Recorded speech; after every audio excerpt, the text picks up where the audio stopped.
ಓಂ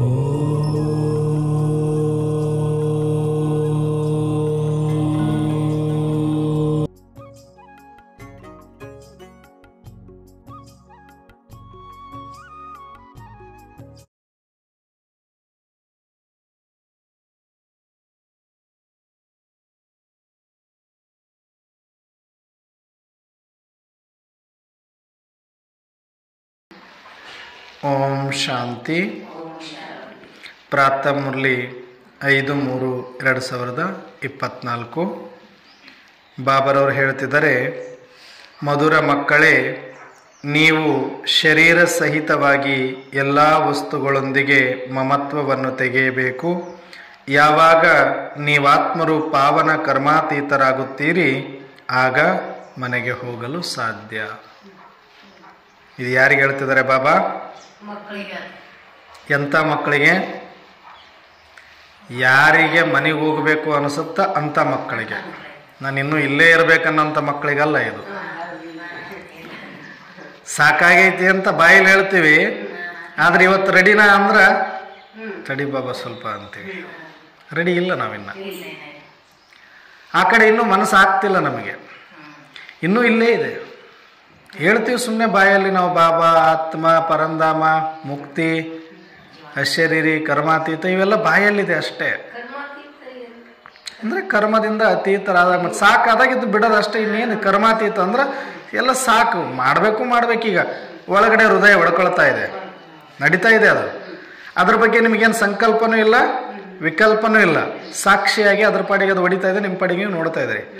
ಈ ಥರ ನಮ್ಮ ಕಣ್ಣಿಂದ ನೋಡಿದಾಗೂ ಆಗಬೇಕು, ಕಿವಿಯಿಂದ ಕೇಳಿದಾಗೂ ಆಗಬೇಕು, ಕೈಯಿಂದ ಮಾಡಿದಾಗೂ ಆಗಬೇಕು.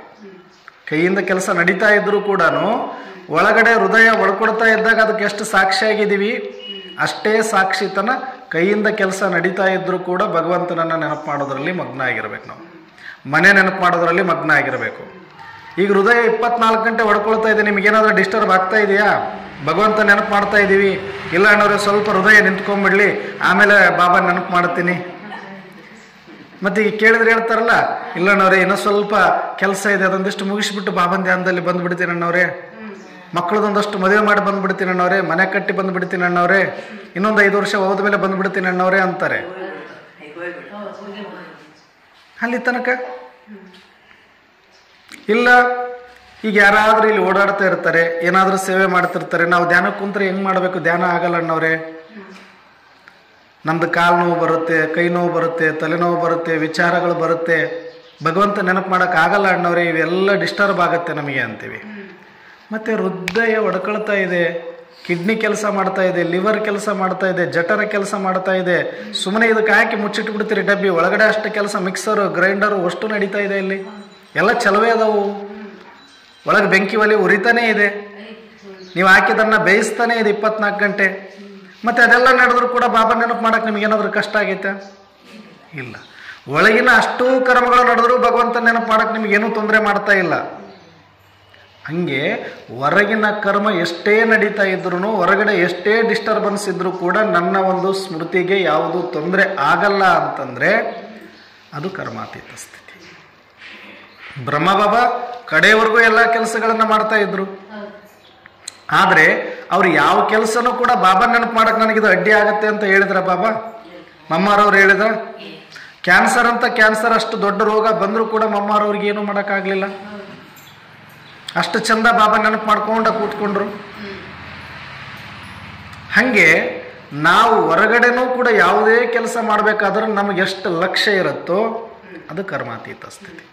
ಈಗ ನೋಡಿ, ಅಕ್ಕಂದ್ರಿಗೆ ಅದು ತುಂಬ ಇರುತ್ತೆ. ಅಕ್ಕಂದ್ರಿಗೆ ಬಹಳ ಸುಲಭ ಕರ್ಮಾತೀತ ಸ್ಥಿತಿ. ಯಾಕೆ ಅಂದರೆ ಎಲ್ಲರೂ ಕೂಡ ಈಗ ನೀವು ಜನ್ಮವನ್ನು ಕೊಟ್ಟಿರೋ ಒಂದು ಮಕ್ಕಳಿಗೆ, ಮಗು ಹೊಟ್ಟೆಯೊಳಗಡೆ ಬಂದಾಗಿಂದ 3 ತಿಂಗಳ ತಾಯಿ ಗರ್ಭಿಣಿ ಆದಾಗಿನಿಂದ ಮಗುವಿನ ಸಂಚಲನ ಯಾವಾಗ ಗಮನಿಸ್ತಾಳೋ ಅಲ್ಲಿಂದ ಅದ್ರ ಮೇಲೆ ಎಷ್ಟು ಗಮನ ಕೊಡ್ತೀರಿ ನೀವು? ಕೊಡ್ತೀರಾ ಇಲ್ಲ? ಅಪ್ಪಿ ತಪ್ಪಿನ ಅದಕ್ಕೇನೂ ಆಗಬಾರ್ದು, ಅದಕ್ಕೆ ಪೆಟ್ಟು ಬೀಳಬಾರ್ದು, ಅದಕ್ಕೆ ನೋವಾಗಬಾರ್ದು. ಎಂಥ ಪತಿ ಇದ್ರೂ ಕೂಡ, ಕುಡಿದು ಬಂದು ದಿನ ಒಡೆಯೋ ಪತಿ ಇದ್ರೂ ಕೂಡ ಫಸ್ಟ್ ನೀವು ಅದೇ ತಿಂದ್ರೂ ಪರವಾಗಿಲ್ಲ, ಆ ಮಗುನ ಕಾಪಾಡ್ಕೊಳಕ್ ನೋಡ್ತೀರಿ. ನನ್ನ ಪ್ರಾಣ ಹೋಗ್ಲಿಬೇಕಾದ್ರೆ ಮಗು ಉಳಿಬೇಕಂತೀರಿ, ಅಷ್ಟು ಅದ್ರ ಮೇಲೆ ಗಮನ ಇರುತ್ತೆ. ಹಂಗಂತ ನೀವು ನೀರು ತರೋದು ಬಿಟ್ಟಿಲ್ಲ, ಅವತ್ತಿನ ಕಾಲಕ್ಕೆ ಇವತ್ತಿನಷ್ಟು ಈಸಿ ಬಟನ್ ಒತ್ತಿದ್ರೆ ನೀರು ಬಂದು ಬೀಳಲ್ಲ. ಅವತ್ತು ಸೇದು ಬಾಯಿಂದ ಸೇದಬೇಕು, ಇಲ್ಲ ಹೊಡಿಬೇಕು ಬೋರ್ವೆಲ್ಲಿಂದ. ಅಷ್ಟೆಲ್ಲ ಮಾಡ್ತಾ ಇದ್ರು ಕೂಡ, ಎಷ್ಟು ಕೆಲಸ ಕಾರ್ಯಗಳನ್ನು ಮಾಡಿದ್ರು ಕೂಡ ಮತ್ತೆ ಮಕ್ಕಳಿಗೆ ಯಾಕೆ ಪೆಟ್ಟು ಬೀಳಲಿಲ್ಲ? ಒಂದು ಹೆಚ್ಚು ಕಡಿಮೆ ಆಗಬೇಕಿತ್ತಲ್ಲ ಏನಾದರೂ. ಎಷ್ಟು ಕಾಪಾಡ್ಕೊಂಡು ಬಂದಿರಿ ನೀವು ಮತ್ತೆ? ಇವಾಗೆಲ್ಲ ಆರಾಮಿದ್ರು ಕೂಡ ಇವಾಗ ಇಷ್ಟು ಕಷ್ಟ ಇದೆ. ಅವಾಗ ಅಷ್ಟು ಕಷ್ಟ ಪಡ್ತಾ ಇದ್ರು ಅದಕ್ಕೇನೂ ಕಷ್ಟ ಆಗ್ಲಾರ್ದಂಗೆ ನೋಡ್ಕೊತಿದ್ರು, ಹೌದಲ್ಲ? ಎಷ್ಟು ಗಮನ ಕೊಡ್ತಿದ್ರಿ ನೀವು? ಹೊಟ್ಟೆಯೊಳಗಿದೆ ಮಗು ಒಂದು ಸಲ ಒಳಗಡೆ ಬಂತು ಅಂದ್ರೆ ಅದು ಹೊರಗಡೆ ಬರೋವರೆಗೂ, ಬಂದ ಮೇಲೆ 3 ವರ್ಷದ ಮಗು ಆಗೋವರೆಗೂ ಕಣ್ಣಲ್ಲಿ ಕಣ್ಣಿಟ್ಟು ನೋಡ್ಬೇಕು ನೀವು. ಒಂದು ಕ್ಷಣ ಕೈ ಜಾರಿದ್ರೆ ಮಾಂಸದ ಮುದ್ದೆ ಅಷ್ಟೇ, ಏನಿಲ್ಲ ಅದರಲ್ಲಿ. ಏನಿದೆ ಅದರಲ್ಲಿ? ಒಂದು ಮಾಂಸದ ಮುದ್ದೆ 1 ತಿಂಗಳು ಕೂಸು 2 ತಿಂಗಳು ಕೂಸು ಹಿಂಗೆ ಹಿಡ್ಕೊಂಡ್ರೆ ಏನಿರುತ್ತೆ ಅದರಲ್ಲಿ? ಒಂದು ಸ್ವಲ್ಪ ಕೈ ಜಾರಿ ನೀವು ಯಾಮಾರಿದ್ರಿ ಅಂದ್ರೆ ಮುಗಿದೋಯ್ತು ಅದ್ರ ಕತೆ. ಇಷ್ಟು ಕಣ್ಣಲ್ಲಿ ಕಣ್ಣಿಟ್ಟು ಅದನ್ನ ಜೋಪಾನ ಮಾಡ್ಕೊಂಡು ಕಾಯ್ಕೊಂಡು ಬರ್ತೀರಿ ಅಂದ್ರೆ ಎಷ್ಟೊತ್ತು ಕಾಪಾಡ್ಬೇಕು ಅದನ್ನ? 24 ಗಂಟೆ ಯಾರಣ್ಣವ್ರೆ ಕಾಪಾಡೋಕ್ಕಾಗುತ್ತೆ? ಏನೋ 1 ತಾಸು 2 ತಾಸು ಕಾಪಾಡ್ಬೋದು ಅಂತ ನೀವು ಬೇಸರ ಮಾಡ್ಕೊಂಡ್ರ? ಎಷ್ಟೊತ್ತು ನೋಡ್ಕೊಂಡ್ರಿ ಮಕ್ಕಳನ್ನ? ಅಲ್ಲಿ ನೀವೆಷ್ಟೊತ್ತು ನೋಡ್ಕೊಂಡ್ರಿ? ಈಗ ಅದ್ರ ಮೇಲೆ ಗಮನ ಎಷ್ಟೊತ್ತು ಇರ್ತಿತ್ತು ನಿಮಗೆ? ನೀವು ಮಲಗಿದ್ರು ಕೂಡ ನಿದ್ದೆ ಸರಿಯಾಗಿ ಮಾಡ್ತಿರ್ಲಿಲ್ಲ. ಅದು ಫಸ್ಟ್ ಎದ್ದು ಮಗು ನೋಡ್ತೀರಿ, ಮಗು ಚೆನ್ನಾಗಿ ಮಲಗಿದೆಯಾ, ಮಗು ಸರಿಯಾಗಿದೆಯಾ, ಎಷ್ಟು ಸಲ ಚೆಕ್ ಮಾಡೋದು? ಮಲಗಿದಾಗಲೂ ಅದರ ಧ್ಯಾನ, ಎದ್ದಾಗಲೂ ಅದರ ಧ್ಯಾನ, ಉಣುವಾಗಲೂ ಅದರ ಧ್ಯಾನ, ಉಡುವಾಗಲೂ ಅದರ ಧ್ಯಾನ. 1 ದಿನ ಅಲ್ಲ, 2 ದಿನ ಅಲ್ಲ, 1 ತಾಸಲ್ಲ, 2 ತಾಸಲ್ಲ, ಬರೋಬ್ಬರಿ 3 ತಿಂಗಳು ಗರ್ಭಿಣಿ ಆದಾಗಿನಿಂದ ಹಿಡಿದು 3 ವರ್ಷದ ತನಕ ಅಂದ್ರೆ 24 ಗಂಟೆನೂ ನಿದ್ದೆ ಮಾಡಿದ್ರು ಆ ನಿದ್ದೆಯಲ್ಲಿ ಮಗುವಿಂದೇ ಚಿಂತೆ ಇರುತ್ತೆ ತಾಯಿಗೆ. ಇರುತ್ತಾ ಇರಲ್ವ ನಿಮಗೆ? ಮತ್ತೆ ಅದು ಕರ್ಮಾತೀತ ಸ್ಥಿತಿ ಅಲ್ವಾ? ನೀವೇನು ಊಟ ಬಿಟ್ಟಿರಾ, ಸ್ನಾನ ಬಿಟ್ಟಿರಾ? ಗಮನ ಎಲ್ಲಿರುತ್ತೆ? ನೀವು ಸ್ನಾನ ಮಾಡುವಾಗ ಬಾತ್ರೂಮಲ್ಲಿದ್ರು ಕೂಡ ಧ್ಯಾನ ಎಲ್ಲಿರುತ್ತೆ ನಿಮ್ಮದು? ಯಾರಾದ್ರೂ ಬಂದಾರೇನೋ, ಬೆಕ್ಕು ಬಂದಿತ್ತೇನೋ, ನಾಯಿ ಬಂದಿತ್ತೇನೋ, ಬಿದ್ದಿತ್ತೇನೋ, ಹತ್ತಿತ್ತೇನೋ, ಕಚ್ಚಿತೇನೋ, ಎಷ್ಟು ಇರುತ್ತೆ ನಿಮಗೆ? 24 ಗಂಟೆ ಚಿತ್ರ ಕಣ್ಣು ಮುಂದೆ ನಿಮ್ಮದು ಮಗುವಿಂದೇ ಇರುತ್ತೆ ಹೊರತಾಗಿ ನಿಮ್ದು ಯಾವ ಕೆಲಸ ಮಾಡಿದ್ರು ಅದ್ರ ಮೇಲೆ ಗಮನ ಇರಲ್ಲ. ಹಂಗೆ ರೊಟ್ಟಿ ಬಡಿತೀರಿ, ನೀರು ತರ್ತೀರಿ, ಬಟ್ಟೆ ತೊಳಿತೀರಿ, ಸ್ನಾನ ಮಾಡ್ತೀರಿ, ಎಲ್ಲ ಮಾಡಿದ್ರು ಚಿತ್ತ ಎಲ್ಲಿರುತ್ತೆ ನಿಮ್ಮದು? ಕಂಪ್ಲೀಟ್ ಅಲ್ಲೇ ಇರುತ್ತೆ. ಎಲ್ಲಾದ್ರೂ 1-2 ಹೆಜ್ಜೆ ಹೋದ್ರೆ ಯಾವಾಗ ಮತ್ತೆ ಓಡೋಡಿ ಬರೋದು ನೋಡೋದು, ಓಡೋಡಿ ಬರೋದು ನೋಡೋದು, ಓಡೋಡಿ ಬರೋದು ನೋಡೋದು.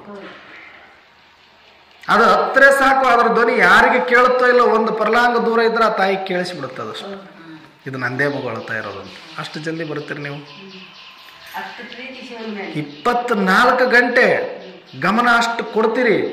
ಇವಾಗ 5 ನಿಮಿಷ ಧ್ಯಾನ ಮಾಡಿ ಅಂದ್ರೆ ಅಣ್ಣವ್ರೆ 5 ನಿಮಿಷ ಹೆಂಗೆ ಧ್ಯಾನ ಮಾಡೋಕ್ಕಾಗುತ್ತೆ? ಮನಸ್ಸು ಓಡಾಡ್ಬಿಡುತ್ತೆ ಅಂತೀವಿ. ಅಲ್ಲಿ ಯಾಕೆ ಓಡಾಡಲ್ಲ ಮನಸ್ಸು? ಯಾಕೆ ಓಡಾಡಲ್ಲ?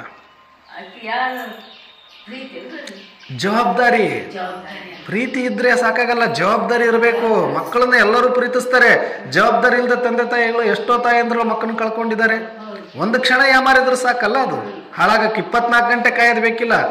23 ಗಂಟೆ ಕಾದು 1 ಗಂಟೆ ಯಾಮಾರಿದ್ರು ಆ ಮಗುಗೆ ಏನಾದರೂ ಆಗ್ಬೋದು, ಕೆಳಗಡೆ ಬೀಳ್ಬೋದು.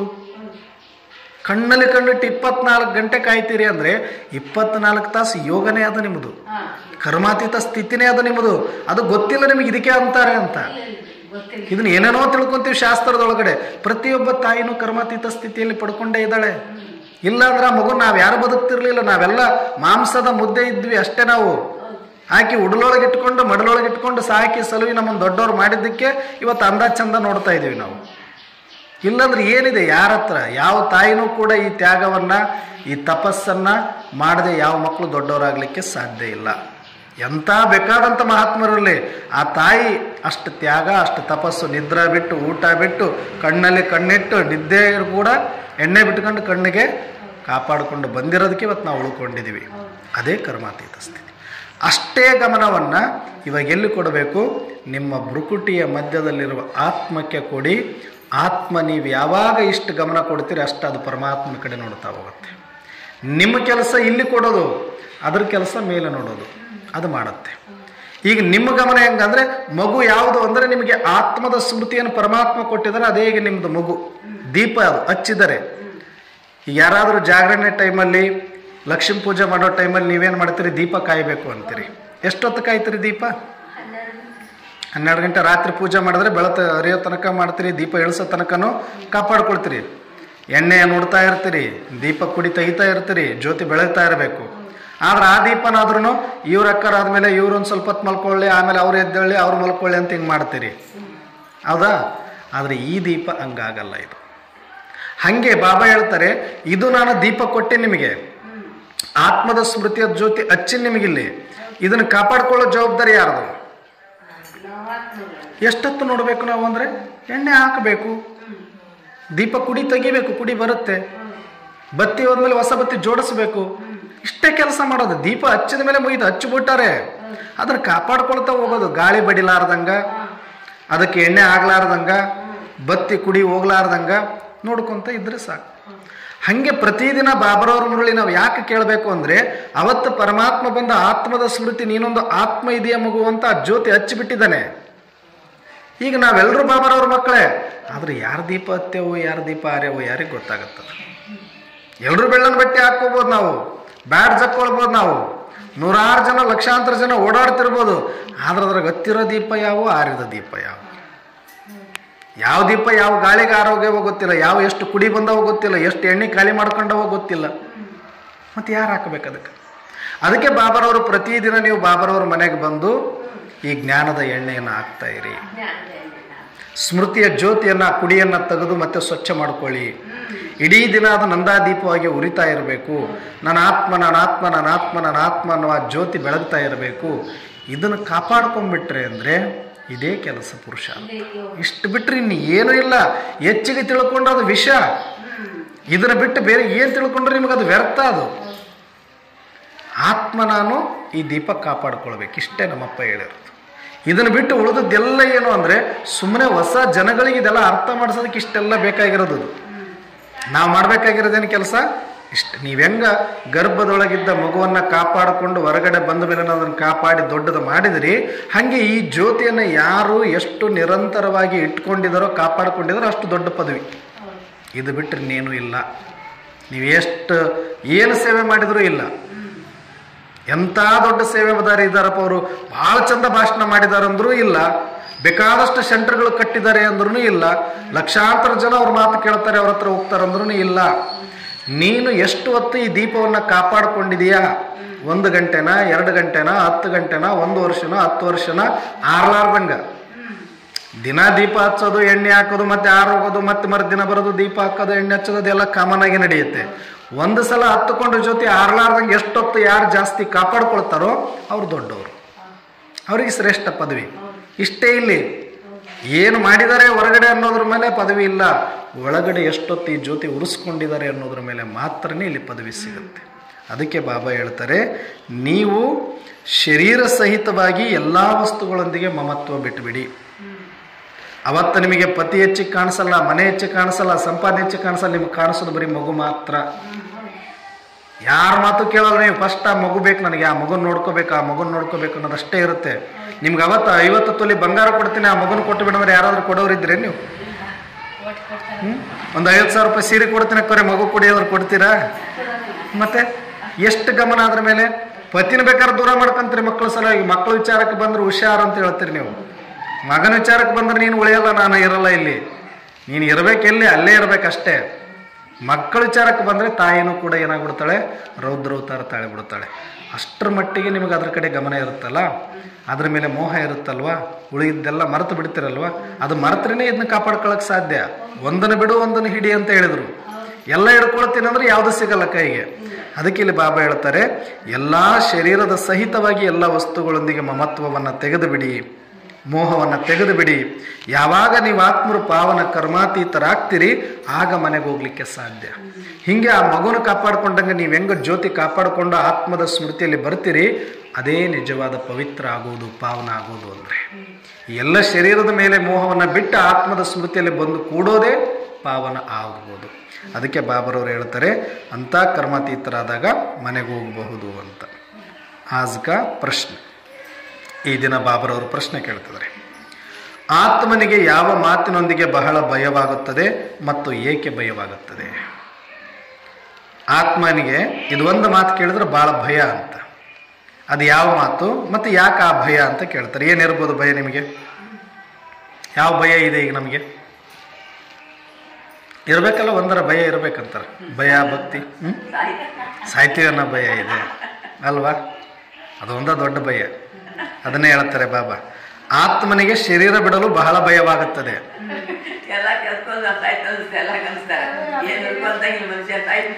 ಹಿಂಗ ಬಂದು ಚಾ ಕೊಡ್ಕೊಂಡ್ರೆ ಬರೋದೆಲ್ಲ ಇರಬರ ಬಂಗಾರ ಎಲ್ಲ ಬಿಚ್ಚಿ ಕೊಟ್ಬಿಡ್ತೀವಿ, ಮೊದಲು ಉಳಿಸೋ ಮರ ನನಗೆ ಏನಾದ್ರು ತಗೋ ಅಂತ. ಹೌದಾ ಇಲ್ಲ? ಯಾಕಂದ್ರೆ ಜೀವದ ಭಯ ಅಷ್ಟೈತಿ.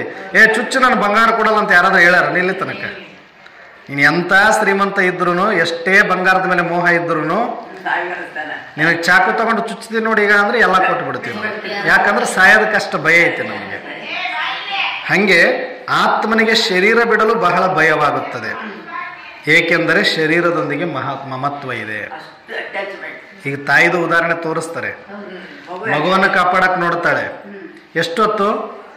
ತಾನು ಬದುಕಿರೋ ಅಷ್ಟೊತ್ತು. ಎಷ್ಟೋ ಸಲ ತಾಯಿ ಅದನ್ನು ತ್ಯಾಗ ಮಾಡಿದ್ರು. ತಾನು ಸತ್ತು ಮಕ್ಕಳನ್ನು ಬದುಕಿಸಿದ ಉದಾಹರಣೆಗಳನ್ನು ಇದಾವೆ. ಆದ್ರೆ ಶರೀರದ ಮೋಹ, ಮಕ್ಕಳ ಮೋಹ ಶರೀರದ ಮೋಹಕ್ಕಿಂತ ಡೇಂಜರ್ ಇದೆ. ಮತ್ತೆ ಹಂಗಂದ್ರೆ ಶರೀರ ಬೇಕಾದ್ರೂ ಬಿಡ್ತೀನಿ, ಮಕ್ಕಳನ್ನ ಉಳಿಸ್ತೀನಿ, ನಾನು ಮಕ್ಕಳನ್ನ ಸಾಯಿಸಕ್ ಬಿಡಲ್ಲ ಅಂತಂದ್ರೆ ಇದಕ್ಕಿಂತ ಅದೆಷ್ಟು ಮೋಹ ಗಟ್ಟಿ ಇರ್ಬೇಕು. ಹಂಗಂದ್ರೆ ನೀವು ಫಸ್ಟ್ ಯಾವ್ದು ಬಿಡ್ಬೇಕೀಗ? ಶರೀರ ಬಿಡೋದಕ್ಕಿಂತ ಮೊದಲು ಮಕ್ಕಳ ಮೇಲೆ ಮೋಹ ತೆಗೆದ ಮೇಲೆ ಇದು ತೆಗಿಬೋದು. ನೀವು ಮಕ್ಕಳ ಮೇಲೆ ಮೋಹ ಬಿಡಕ್ಕಾಗಲ್ಲ. ಅವರ ಜಾಡಿಸಿ ಒದ್ದು ಬಿಡಿಸ್ಬೇಕಷ್ಟೆ. ಅಲ್ಲಿ ತನಕ ಬಿಡಲ್ಲ ಇದು. ಅವ್ರು ಪೆಟ್ಟು ಕೊಟ್ರೆ ಅವ್ರ ಮೇಲೆ ಮೋಹ ಹೋಗತ್ ಹೊರತಾಗ ಅವ್ರು ಪ್ರೀತಿ ಮಾಡೋರು ಚಲೋ ಮಕ್ಕಳು ಹುಟ್ಟಿದ್ರು ಅಂತ ಇಟ್ಕೊಳ್ರಿ, ಇನ್ನು ಮುಗೀತದ ಕತಿ. ಮತ್ತೆ ಮೋಹ ಜಾಸ್ತಿ ಆಗ್ತಾ ಹೋಗುತ್ತೆ. ಈ ಒಂದ್ಸಲ ಸಾಯಕ್ಕೂ ರೆಡಿ ಆಗ್ಬಿಡ್ಬೋದು, ಆದ್ರೆ ಮಕ್ಕಳ ಮೇಲಿನ ಮೋಹ ಹೋಗಲ್ಲ ಅಂತ. ಅದಕ್ಕೆ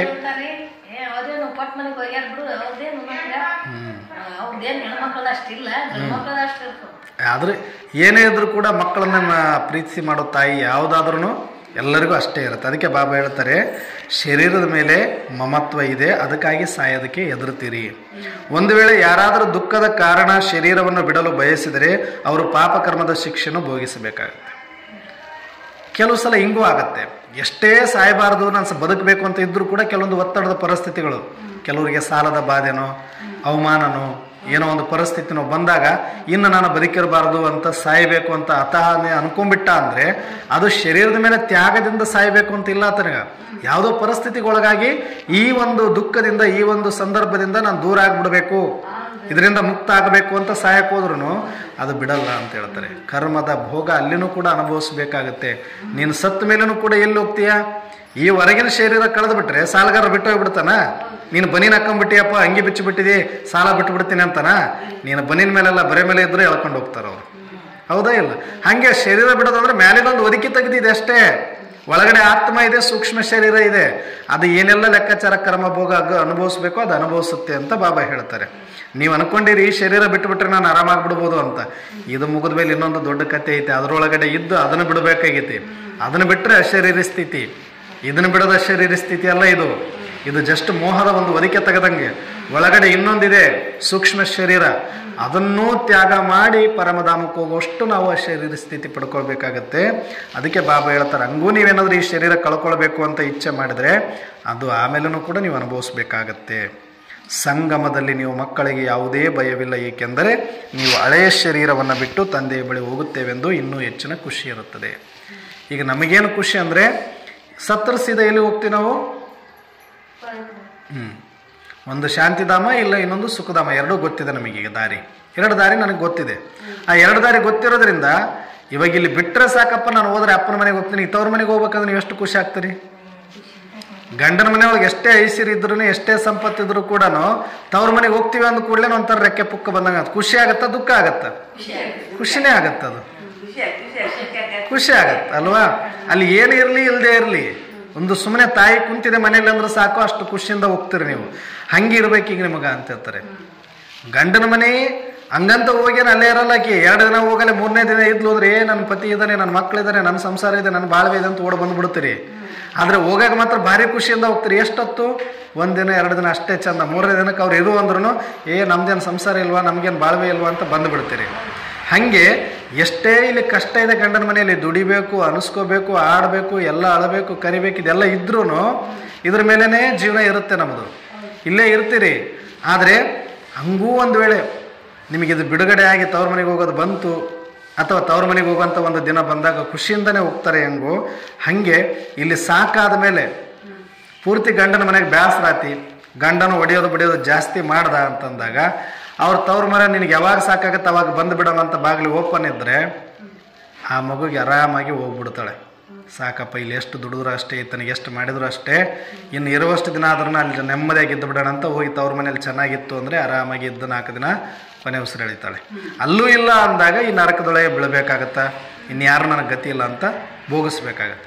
ಹಾಗೆ ಈಗ ಬಾಬಾರವರು ಡೋರ್ ಓಪನ್ ಮಾಡಿಬಿಟ್ಟಿದ್ದಾರೆ, ನಿಮಗೆ ಸಾಕಾಯ್ತಾ ಬಂದುಬಿಡಿ, ಪರಮಧಾಮಕ್ಕೆ ಹೋಗೋಕೆ ರೆಡಿ ಆಗಿಬಿಡಿ ಅಂತ ಹೇಳ್ತಿದ್ದಾರೆ.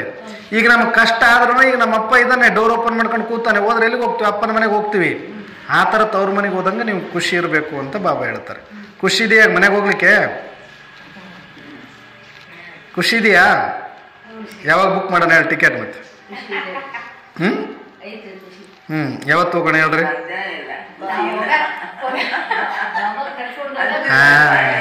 ಬಾಬಾ ಕರ್ಕೊಂಡು ಹೋದಾಗಲ್ಲ, ನೀವ್ ಯಾವಾಗ ಬರ್ತೀರಿ ಅವಾಗ ನಾನು ಕರ್ಕೊಂತೀನಿ. ನಂದೇನು ಗಂಟು ಹೋಗೈತೆ ಇದು ಇರ್ಗ ಬಾಬನಿಗೆ ನಾಬೇಕು ಕಷ್ಟ, ನಿನಗ ಬಾಬನಿಗೆ.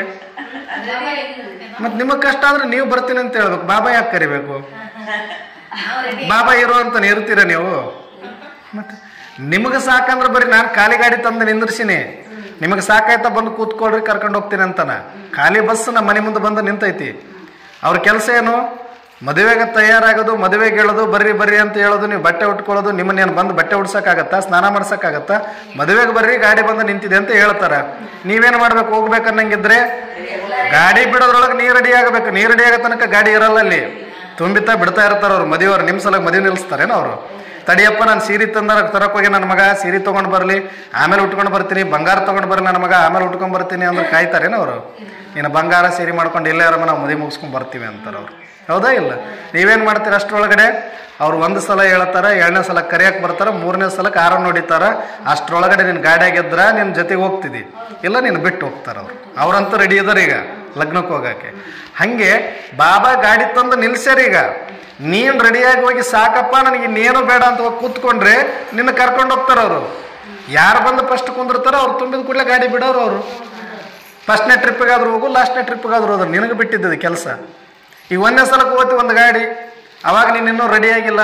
2ನೇ ಗಾಡಿ ಬರುತ್ತೆ, ಅವಾಗೂ ರೆಡಿ ಆಗಿಲ್ಲ.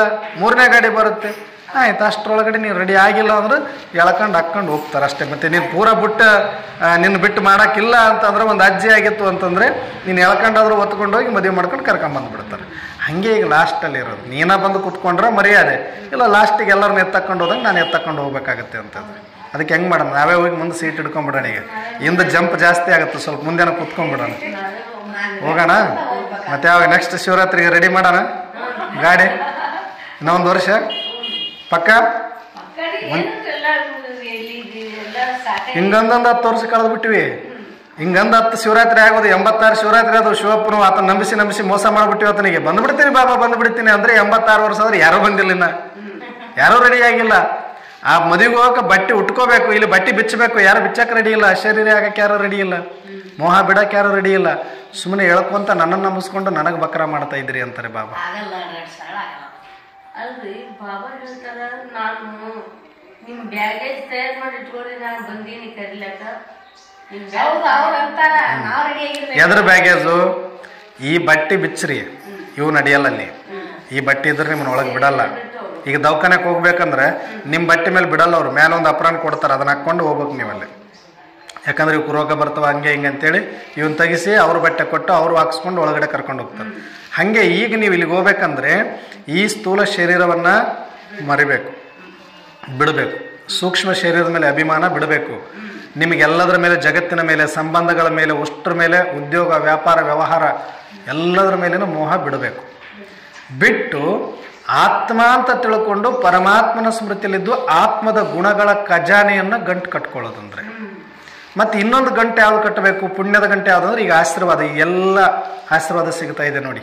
ನೀವೇನು ಸೇವೆ ಮಾಡ್ತೀರಿ ಇದ್ರದ್ದು ಆಶೀರ್ವಾದ ಸಿಗ್ತದೆ. ಈಗ ದೇವರಾಜನ ಇಷ್ಟೆಲ್ಲ ಮಾಡ್ತಿದಾರಂದ್ರೆ ಬಂದಿರೋರೆಲ್ಲರೂ ಆಶೀರ್ವಾದ ಮಾಡದೆ ಹೋಗ್ತಾರ? ಇಷ್ಟೆಲ್ಲ ನೋಡಿಬಿಟ್ಟು ಆಶೀರ್ವಾದ ಸಿಗುತ್ತಿಲ್ಲ ಈಗ ಎಲ್ಲರಿಗೆ, ಇಲ್ಲಿ ಮಾಡಿರೋರಿಗೆ, ನಿಮಿತ್ತ ಇರೋರಿಗೆ. ಆ ಆಶೀರ್ವಾದದ ಗಂಟು ಬ್ಯಾಗೇಜ್ ಇದು, ಮುಂದಿನ ಜನ್ಮಕ್ಕೆ ಬುತ್ತಿ ಇದು. ಇದನ್ನು ಕಟ್ಕೊಂಡು ರೆಡಿ ಮಾಡ್ರಿ. ಇದನ್ನು ಕಟ್ಟಿ ಸುಟ್ಟಾಕ್ಬಿಡ್ರಿ. ಇದನ್ನು ಹಳೇದು ಹೊಸ ಮನೆಗೆ ಹೋಗ್ಬೇಕಾದ್ರೆ ಹೊಸ ತೊಗೊಂಡು ಹೋಗ್ತಾರೆ. ಹಳೆ ಮುರುಕು ಮಂಚ, ಮುರುಕು ಚೇರು ತೊಗೊಂಡು ಹೊಸ ಮನೆಗೆ ಯಾರು ನಡೀತಾರ? ಹಳೆವಿದ್ರು ಗುಜರಿಗೆ ಹಾಕಿಬಿಟ್ಟು ಹೊಸ ತರ್ತಾರೆ. 4 ದಿಡ ಬರಲು ಒಂದೇ ಇಟ್ಟರು ಚಲೋದು ಇಡಬೇಕು ಅಂತಾರೆ. ಹಾಗೆ ಈಗ ಹಳೆ ಗುಜರಿ ಸಾಮಾನೆಲ್ಲ ತೆಗೆದು ಬಿಡ್ರಿ. ಹೊಸದು ಏನು ಅಲ್ಲಿಗೆ ಉಪಯೋಗ ಬರೋದು? ಆತ್ಮ, ಆತ್ಮದ ಗುಣಗಳು, ಆತ್ಮದ ಸ್ಮೃತಿ, ಆತ್ಮದ ಮನೆ ನೆನಪು, ಆತ್ಮದ ತಂದೆ ನೆನಪು, ಈ ಆಶೀರ್ವಾದ, ಈ ಪುಣ್ಯದ ಫಲ ಏನಿದೆ ಇದನ್ನು ಹೊಸದೆಲ್ಲ ಕಟ್ಕೊಂಡು ರೆಡಿಯಾಗಿ ಬರ್ರಿ, ಮತ್ತೆ ಹೊಸ ಜನ್ಮಕ್ಕೆ ನಿಮ್ಮನ್ನು ಕಳಿಸ್ತೀನಿ ಅಂತ. ಅದನ್ನು ಕಟ್ಕೋಬೇಕು, ಇದನ್ನು ಮೆಚ್ಕೋಬೇಕು, ಇದನ್ನು ಮಾಡ್ಕೊಳ್ರಿ ಅಂತ ಹೇಳ್ತಾರೆ. ಧಾರಣೆಗಾಗಿ ಮುಖ್ಯ ಸಾರ. ಮೊದಲನೇ ಪಾಯಿಂಟ್, ಪಾವನರಾಗಿ ತಂದೆಯ ಜೊತೆ ಮನೆಗೆ ಹೋಗಲು ಈ ಪಂಚತತ್ವಗಳ ಶರೀರ, ಈ ಗೊಂಬೆಯೊಂದಿಗೆ ಇರುವ ಮಮತ್ವವನ್ನು ಬಿಡಬೇಕು. ಮಮತ್ವ ಇಡಬಾರದು, ಶರೀರ ಬಿಡುವ ಭಯವನ್ನು ಬಿಡಬೇಕು ಅಂತ ಹೇಳ್ತಾರೆ. ಅಂದರೆ ಈಗ ನೀವು ಆತ್ಮ ಅಂತ ತಿಳ್ಕೊಂಡು ತಂದೆಯ ಜೊತೆಗೆ ಮನೆಗೆ ಹೋಗಬೇಕು ವಾಪಸ್, ಅಂದರೆ ನೀವು ಈ ಶರೀರದ ಮೇಲೆ ಮೋಹ ಬಿಡಲೇಬೇಕು. ಎಷ್ಟೋ ಕಡೆ ನಾವು ಹೋಗ್ತೀವಿ ನೋಡ್ರಿ, ಯಾವುದೋ ದೇವಸ್ಥಾನದ ಒಳಗಡೆ ಹೋಗ್ಬೇಕಂದ್ರೆ ನೀವು ಮೊಬೈಲ್ ತೊಗೊಂಡು ಹೋಗಂಗಿಲ್ಲ, ಮೊಬೈಲ್ ಹೊರಗಿಟ್ಟು ಹೋಗ್ರಿ ಅಂತಾರೆ. ನಾನು ಮೊಬೈಲ್ ಇಡಲ್ಲ ಅಂದ್ರೆ ನೀನು ಒಳಗೆ ಬಿಡಲ್ಲ, ಹೊರಗೆ ನಡಿ ಅಂತಾರೆ ಅವ್ರು. ಹೌದಾ ಇಲ್ಲ? ಚಪ್ಪಲಿ ಹಾಕ್ಕೊಂಡು ಹೋಗಂಗಿಲ್ಲ, ಕೆಲವು ಕಡೆ ಬಟ್ಟೆ ಹಾಕ್ಕೊಂಡು ಹೋಗಂಗಿಲ್ಲ. ಕುಕ್ಕೆ ಸುಬ್ರಹ್ಮಣ್ಯ ಕೆಲವು ಕಡೆ ಹೋದರೆ ಬಟ್ಟೆ ತೆಗೆದ್ರೆ ನಾವು ಒಳಗಡೆ ಬಿಡ್ತೀವಿ ಅಂತಾರೆ. ಹಾಗೆ ಈಗ ಭಗವಂತ ಏನು ಹೇಳ್ತಾರೆ, ನೀವು ಶರೀರದ ಮೇಲೆ ಮೋಹ ತೆಗೆದ್ರೆ ನಾನು ಕರ್ಕೊಂಡು ಹೋಗ್ತೀನಿ, ಇದನ್ನು ಬಿಟ್ಟುಬಿಡಿ, ನಿಮಗೆ ಸಾವಿನ ಭಯನೂ ಬೇಕಾಗಿಲ್ಲ, ನಾನು ನೋಡ್ಕೊತೀನಿ, ಮನೆ ಮುಟ್ಸೋ ಜವಾಬ್ದಾರಿ ನಂದು, ನೀವೇನು ಯೋಚನೆ ಮಾಡಬೇಡಿ, ಇದ್ರ ಮೇಲೆ ಮಮತ್ವ ಬಿಟ್ಟುಬಿಡಿ ಅಂತ ಹೇಳ್ತಾರೆ. ದೂಸರಾ ಪಾಯಿಂಟ್, ನೆನಪಿನ ಯಾತ್ರೆಯ ಚಾರ್ಟನ್ನು ಬಹಳ ಬುದ್ಧಿವಂತಿಕೆಯಿಂದ ವೃದ್ಧಿ ಮಾಡಿಕೊಳ್ಳುತ್ತಿರಬೇಕಾಗಿದೆ. ಯೋಗ ಬಲದಿಂದ ಆತ್ಮವನ್ನು ಪಾವನನನ್ನಾಗಿ ಮಾಡಿ ಕರ್ಮಾತೀತರಾಗಿ ಈಶ್ವರಿಯ ಲಾಟರಿಯನ್ನು ಗೆಲ್ಲಬೇಕು ಅಂತ ಹೇಳ್ತಾರೆ. ಎಲ್ಲರೂ ಲಾಟ್ರಿ ತೊಗೊಂಡ್ಬಿಟ್ಟಿದ್ದೀವಿ. ಈಗ ಎಲ್ಲರಿಗೂ ಒಂದೊಂದು ನಂಬರ್ ಸಿಕ್ಕಾಗಿದೆ. ಯಾರು ಲಾಟ್ರಿ ಹೊಡೆಯುತ್ತೆ ಅಂತ ಯಾರಿಗೂ ಗೊತ್ತಿಲ್ಲ. ಲಾಟ್ರಿ ಹೆಂಗೆ ಹೊಡೆಯುತ್ತೆ ಅಂದರೆ, ಆದರೆ ಈ ಲಾಟ್ರಿ ಭಗವಂತ ಚಾಯ್ಸ್ ಮಾಡಲ್ಲ. ಲಾಟ್ರಿ ನೀವು ತೊಗೊಂಡಾಗಿದೆ, ಅದರೊಳಗಡೆ ಬ್ಯಾಟ್ರಿ ಎಷ್ಟು ತುಂಬಿಸ್ತೀರಿ ಅನ್ನೋ ಆಧಾರದ ಮೇಲೆ ಲಾಟ್ರಿ ಆಗುತ್ತೆ. ಬ್ಯಾಟ್ರಿ ಯಾವುದಿಲ್ಲಿ? ಇಲ್ಲಿ ಆತ್ಮದ ಜ್ಯೋತಿ ಎಷ್ಟೊತ್ತು ಉರಿಸ್ಕೊಂಡಿರಿ, ಎಷ್ಟು ಬ್ಯಾಟ್ರಿ ಚಾರ್ಜ್ ಮಾಡ್ಕೊಂಡಿರಿ ಪರಮಾತ್ಮ ನೆನಪು ಮಾಡಿ ಆತ್ಮದ ಸ್ಮೃತಿಯಿಂದ, ಇದ್ರ ಬ್ಯಾಟ್ರಿ ಯಾರ್ದು ಜಾಸ್ತಿ ಪವರ್ಫುಲ್ ಐತೆ ಅವ್ರದ್ದು ಲಾಟ್ರಿ. ಇದು ಡಿಮ್ ಇತ್ತು ಅಂದ್ರೆ ತೊಗೊಂಡು ಏನು ಮಾಡ್ತದೆ? ಬೆಳಕೆ ಇಲ್ಲ. ಇದು ಪ್ರಕಾಶಮಾನವಾಗಿದ್ದರೆ ಆ ಬೆಳಕಿಗೆ ಒಂದು ಅರ್ಥ ಇರುತ್ತೆ. ಇದು ಕೆಲವು ಸಲ ಹೆಂಗಿರುತ್ತೆ ಅಂದ್ರೆ ಹತ್ತದು ಮಾಡಿದ್ರೆ ಇದನ್ನ ಯಾರು ಉಪಯೋಗಿಸ್ಕೊಂತಾರ? ಈಗ ಇಷ್ಟು ದೊಡ್ಡ ಬಲ್ಪ್ ಇದ್ರು ಇದು ಹತ್ತದಾರದು ಮಾಡಕತ್ತೀರಿ, ನೀವೇನಂತೀರಿ? 2 ಸಲ ನೋಡ್ತೀರಿ, 3ನೇ ಸಲಕ್ಕೆ ಇಲ್ಲ ಅಂದ್ರೆ ಪರವಾಗಿಲ್ಲ, ತೆಗೆದು ಬಿಡ್ರಿ ಅದನ್ನು. ರಾತ್ರಿ ಆದ್ರೂ ಕತ್ಲೆ ಇದ್ರೂ ಪರವಾಗಿಲ್ಲ, ಹಂಗೆ ಹತ್ತದಾರದು ಮಾಡಬಾರ್ದು ಅಂತೀವಿ ನಾವು. ಇದ್ರೆ ಒಂದು ಹತ್ತಬೇಕು, ಇಲ್ಲ ಆಡಿಬಿಡ್ಬೇಕು. ಸುಮ್ಮನೆ ಹತ್ತದಾರದು ಮಾಡಿದ್ರೆ ಉಪಯೋಗ ಇಲ್ಲ. ಮತ್ತು ಅದು ಹಾಕಿದ ಮೇಲೂ ಕೂಡ ಸುಮ್ಮನೆ ಲೈಟ್ ಡಿಮ್ ಆಗಿತ್ತು ಅಂದ್ರೆ, ಅದು ಯಾವ ಕಣ್ಣಿಗೇನೋ ಮಂಜು ಆಗ್ತಿತ್ತು ಅಂದರೆ ಅದು ಇದ್ರೂ ಅಷ್ಟೇ, ಇಲ್ಲದೆ ಇದ್ರೂ ಅಷ್ಟೇ. ಹಾಗೆ ನಾವು ಆತ್ಮಕ್ಕೆ ಸ್ಮೃತಿ ಕೊಟ್ಟಿದ್ದಾರೆ ಬಾಬಾರವರು. ನಿಮ್ಮದು ಎಷ್ಟು ಚಾರ್ಜ್ ಮಾಡ್ಕೊಂಡು, ಎಷ್ಟು ಫೋಕಸ್, ಎಷ್ಟು ಪವರ್ಫುಲ್ ಆಗ್ತೀರಿ, ಅಷ್ಟು ಜನಕ್ಕೆ ಅದು ಬೆಳಕು ದಾರಿ ತೋರಿಸುತ್ತೆ. ಈಗ ಒಂದು ಸರ್ಕಲಲ್ಲಿ ದೊಡ್ಡ ಲೈಟ್ ಹಾಕಿದ್ರು ಅಂದರೆ ಅಲ್ಲಿ ಸಾವಿರಾರು ಜನ ಓಡಾಡೋರಿಗೆ ಅದು ಬೆಳಕು ತೋರಿಸುತ್ತೆ ಅಂದರೆ ಅಷ್ಟು ಸೇವೆ ಅದರಿಂದ ಆಗುತ್ತೆ. ಒಂದು ಸಣ್ಣದು ಎಲ್ಲೋ ಮೂಲೆಗೆ ಒಂದಿಷ್ಟು ಸಣ್ಣ ಲೈಟ್ ಇತ್ತಂದ್ರೆ ಅದ್ರದ್ದು ಬೆಳಕ ಬಿದ್ದಿಲ್ಲ ಅಂದ್ರೆ ಅದ್ರದ್ದೇನು ಸೇವೆನೇ ಆಗಲ್ಲ. ಮತ್ತು ಯಾವುದು ಲಾಟ್ರಿ ಯಾರಿಗೆ ಆಶೀರ್ವಾದ ಸಿಗುತ್ತೆ? ಯಾವುದು ಜಾಸ್ತಿ ಬೆಳಕನ್ನು ಕೊಟ್ಟಿದೆ, ಜಾಸ್ತಿ ಜನಗಳಿಗೆ ಅದರಿಂದ ಸಹಯೋಗ ಸಿಕ್ಕಿದೆ, ಅವರಿಗೆ ಜಾಸ್ತಿ ಆಶೀರ್ವಾದದ ಒಂದು ಫಲ ಸಿಕ್ಕಿರುತ್ತೆ. ಅದೇ ಲಾಟ್ರಿ.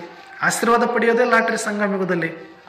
ಅನೇಕ ಆತ್ಮರ ಆಶೀರ್ವಾದದ ಯಾರು ತುಂಬಿಸ್ಕೊಂಡಿದ್ದಾರೆ, ಯಾರು ಆತ್ಮವನ್ನು ಚಾರ್ಜ್ ಮಾಡಿಕೊಂಡು ಬ್ಯಾಟ್ರಿ ಪವರ್ಫುಲ್ ಇಟ್ಕೊಂಡಿದ್ದಾರೆ, ಅವರೇ ನಿಜವಾದ ಲಾಟ್ರಿಯನ್ನು ಪಡ್ಕೊಂಡವರು ಅಂತ ಅರ್ಥ. ಹಾಗೆ ನಾವು ಕೂಡ ಲಾಟ್ರಿಯನ್ನು ಗೆಲ್ಲಬೇಕಾಗಿದೆ. ಆಜ್ಕ ವರದಾನ್, ಸಿದ್ಧಿಯನ್ನು ಸ್ವೀಕಾರ ಮಾಡುವ ಬದಲು ಸಿದ್ಧಿಯ ಪ್ರತ್ಯಕ್ಷ ಪ್ರಮಾಣ ತೋರಿಸುವಂತಹ ಶಕ್ತಿಶಾಲಿ ಆತ್ಮ ಭವ ಅಂತ ಹೇಳ್ತಿದ್ದಾರೆ. ಸಿದ್ಧಿಯನ್ನು ಸ್ವೀಕಾರ ಮಾಡುವ ಬದಲು ಸಿದ್ಧಿಯ ಪ್ರತ್ಯಕ್ಷ ಪ್ರಮಾಣ ತೋರಿಸುವಂಥ ಶಕ್ತಿಶಾಲಿ ಆತ್ಮ ಭವ. ಅಂದರೆ ಈಗ ನೀವು ನನಗೆ ಆ ಸಿದ್ಧಿ ಆಗಬೇಕು, ಈ ಸಿದ್ಧಿ ಆಗಬೇಕು ಅಂತ ಯೋಚನೆ ಮಾಡಬೇಡಿ. ಮತ್ತು ನೀವು ಬಾಬಾರವ್ರ ನೆನಪಲ್ಲಿದ್ದಾಗ ಒಂದೊಂದು ಒಳ್ಳೆ ಕೆಲಸಗಳು ಆಗುತ್ತೆ ನಿಮ್ಮಿಂದ. ನಿಮಗೆ ಗೊತ್ತಿಲ್ಲದಂಗೆ ನೀವು ಅಂದ್ಕೊಂಡ ಕೆಲಸಗಳೆಲ್ಲ ಆಗಕ್ಕೆ ಸ್ಟಾರ್ಟ್ ಮಾಡುತ್ತೆ. ಆವಾಗ ನಾವು ಅಂದ್ಕೊಂಡದ್ದೆಲ್ಲ ಆಗುತ್ತೆ ಅಂತ ಅದನ್ನು ತೋರ್ಸಕ್ಕೆ ಹೋಗಬೇಡಿ. ನಿಮ್ಮ ಸ್ಥಿತಿಯನ್ನು ಇಟ್ಕೊಳ್ಳಿ, ಎಲ್ಲವೂ ತಾವು ಸಂಕಲ್ಪ ಸಿದ್ಧಿ ಆಗ್ತಾ ಹೋಗುತ್ತೆ. ನೀವು ಪ್ರತ್ಯಕ್ಷ ಅದನ್ನು ಮಾಡಿ ತೋರಿಸುವಂಥ ಸಿದ್ಧಿ ಪುರುಷರಾಗಬೇಕು. ಸಿದ್ಧಿಗೋಸ್ಕರ ಕಾಯಬೇಡಿ. ನೀವು ನನಗೇನೋ ಭಗವಂತ ಶಕ್ತಿ ಕೊಟ್ಬಿಡುತ್ತಾನೋ, ಯಾವತ್ತೋ ಒಂದಿನ ಏನೋ ಶಕ್ತಿ ಬಂದ್ಬಿಡುತ್ತೆ, ಏನೋ ಆಗ್ಬಿಡುತ್ತೆ ಅಂತ ಅದನ್ನು ನಂಬ್ಕೊಂಡು ಕೂಡಬೇಡಿ. ಸ್ವತಃ ನೀವು ಸಿದ್ಧಿ ಸ್ವರೂಪರಾಗಬೇಕು ಅಂದರೆ ನಿಮ್ಮ ಆತ್ಮದ ಒಂದು ಸಾಧನೆಯನ್ನು ಮಾಡಿ ಪ್ರತ್ಯಕ್ಷ ಮಾಡಬೇಕು. ಬಾಬಾರವರಿಂದ ನಮಗೇನೋ ಬೇಕು, ನಮಗೇನೋ ಮಾಡಲಿ ಅಂತ ಕಾಯಬೇಡಿ. ಬಾಬಾರವರನ್ನೇ ಪ್ರತ್ಯಕ್ಷ ಮಾಡೋ ಥರದಲ್ಲಿ ನೀವು ಆಗಬೇಕು ಅಂತ ಹೇಳ್ತಾರೆ. ಭಗವಂತನನ್ನು ಭೇಟಿ ಆಗಬೇಕು ಅಂತ ಯಾರೆಲ್ಲ ಅನ್ಕೊಂಡಿದ್ರು, ನೀವು ಭೇಟಿ ಆದರೆ ಭಗವಂತ ಸಿಕ್ಕಷ್ಟೇ ಖುಷಿಯಾಗಿ ಅವರಿಂದ ಸಿಗೋದೆಲ್ಲ ನಿಮ್ಮಿಂದ ಸಿಗಬೇಕು, ಆ ಥರ ನೀವು ರೆಡಿ ಆಗಬೇಕು ಅಂತ ಹೇಳ್ತಾರೆ. ನೀವು ಭಗವಂತನಿಂದ ಬೇಡವರಾಗಬೇಡಿ. ಭಗವಂತ ಏನು ಕೊಡ್ತಾನೋ ಅದು ನಾನೇ ಕೊಡ್ತೀನಿ, ನಮ್ಮ ಹತ್ರನೇ ಬನ್ನಿ ಅಂತ ಕರೆಯೋ ಥರ ಇರಬೇಕು ನೀವು ಮಕ್ಕಳು. ಅಷ್ಟು ಬರಬೇಕು ನಮಗೆ ಅಂತಾರೆ. ಅದು ಯಾವಾಗತ್ತೆ? ಆತ್ಮದ ಸ್ಮೃತಿ ಪಕ್ಕಾ ಮಾಡಿಕೊಂಡು ಪರಮಾತ್ಮ ನೆನಪಲ್ಲಿದ್ದರೆ ಆಗತ್ತೆ ಅಂತ ಹೇಳ್ತಾರೆ. ಆಜ್ ಕಾ ಸ್ಲೋಗನ್: ಅವ್ಯಕ್ತ ಸ್ಥಿತಿಯಲ್ಲಿ ಸ್ಥಿತರಾಗಿ ಮಿಲನ ಆಚರಿಸಿ ಆಗ ವರದಾನಗಳ ಭಂಡಾರ ತೆರೆದುಕೊಳ್ಳುವುದು. ಅಂದರೆ ಬಾಬರವರು ಹೇಳ್ತಿದ್ದಾರೆ ಅವ್ಯಕ್ತ ಸ್ಥಿತಿಯಲ್ಲಿ ಸ್ಥಿತ ಆಗಬೇಕಂತ. ಅವ್ಯಕ್ತ ಅಂತಂದರೆ ಈಗ ನೋಡಿ, ಜಗತ್ತಿನ ತುಂಬ ಅಷ್ಟೆಲ್ಲ ಗದ್ದಲ ನಡೀತಾ ಇದೆ. ನಿಮ್ಮ ಗಮನ ಎಲ್ಲಿದೆ? ಈಗ ಪೂರ್ತಿ ಬಾಬಾ ಆಯಿತು, ಬಾಬನ ಮಹಾವಾಕ್ಯ ಆಯಿತು. ಇಷ್ಟರೊಳಗಡೆ ನಾವು ತುಂಬ್ಕೊಂಡ್ಬಿಟ್ಟಿದ್ದೀವಿ. ಜಗತ್ತು ವಿಶಾಲ ಇಲ್ವ? ಇದೆ. ಏನು ಗದ್ದಲ ನಡೆದಿಲ್ವ? ನಡೆದಿದೆ.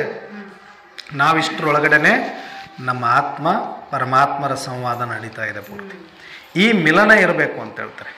ಈ ಮಿಲನದ ಶಕ್ತಿಯಿಂದ ನೀವು ಅವಾಗ ಯಾವಾಗ ಬಾಬಾರವ್ರನ್ನ ಆತ್ಮ ಪರಮಾತ್ಮನ ಮಿಲನದೊಳಗಡೆ ಮುಳುಗುತ್ತೀರಿ, ಆ ಅನುಭವದೊಳಗಡೆ, ಆವಾಗ ನಿಮಗೆ ಪರಮಾತ್ಮ ಭರಪೂರಾಗಿ ವರದಾನಗಳ ಭಂಡಾರವನ್ನು ತೆರೆದು ಬಿಡ್ತಾರಂತೆ.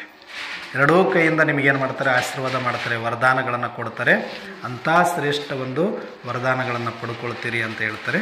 ಅದಕ್ಕೆ ಅದೇ ಒಂದು ಅವ್ಯಕ್ತ ಸ್ಥಿತಿಯಲ್ಲಿ ಒಂದು 2 ನಿಮಿಷ ಬಾಬರವ್ರ ನೆನಪು ಮಾಡಿ ಇವತ್ತಿನ ಒಂದು ಚಿಂತನ ಕ್ಲಾಸನ್ನು ಮುಕ್ತಾಯ ಮಾಡೋಣ.